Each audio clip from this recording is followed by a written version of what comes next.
As far as my side pick, I wasn't going to do this, and I don't like doing this, but I'm going to do it. Some bets are just there to be made.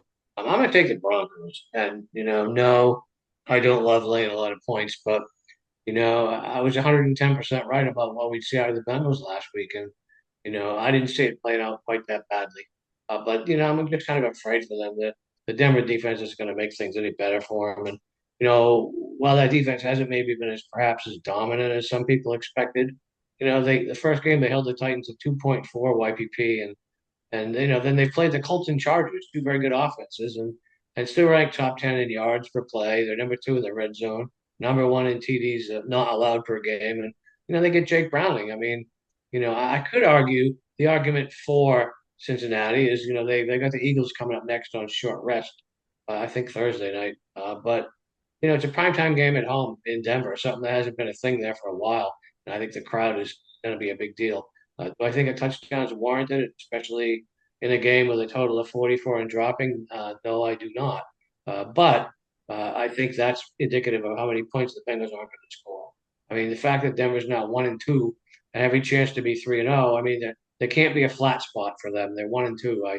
I get that your record says you are what you are. I really do. But, in this case, the Broncos are just a far better 1-2 team and have a potential future, while the 2-1 Bengals do not. I mean, not with that offensive line, lack of a defense. And Jake Browning wasn't even drafted out of college. I mean, clearly that was for a reason. The Bengals are averaging 49 yards per game rushing.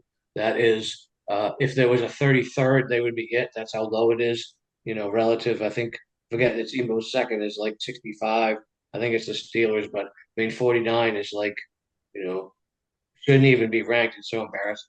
So I think it's another long day for Cincinnati, another long day for Jake Browning. You can bet he's going to throw over an interception and a half.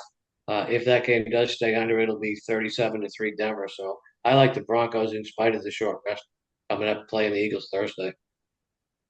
There was a lot of love for Chase Brown coming into the season. And through 3 games, he only has 93 rushing yards total. That's 2 yards per carry for Chase Brown. And, you could mention the offensive line issues or them playing stellar defenses. And it doesn't get any easier because the Denver Broncos were one of the best defensive teams, I should say, in the entire football league last season, whether it was on the ground or whether it was through the air. And now you're asking Jake Browning, who already has 5 interceptions through 2 games to go up against this past defense on the road.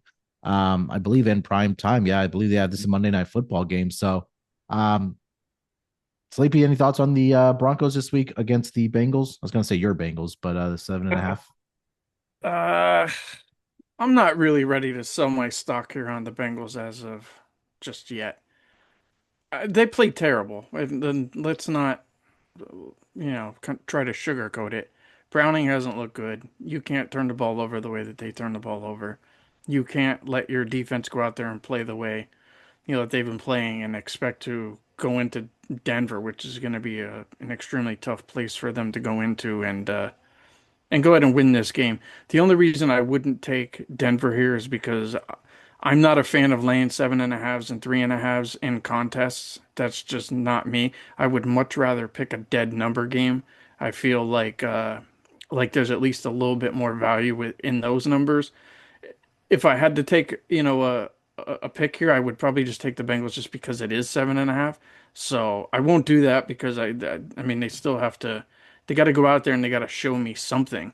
But what worries me about the Bengals, just fading them in general, is that they have two wide receivers that could absolutely gas you.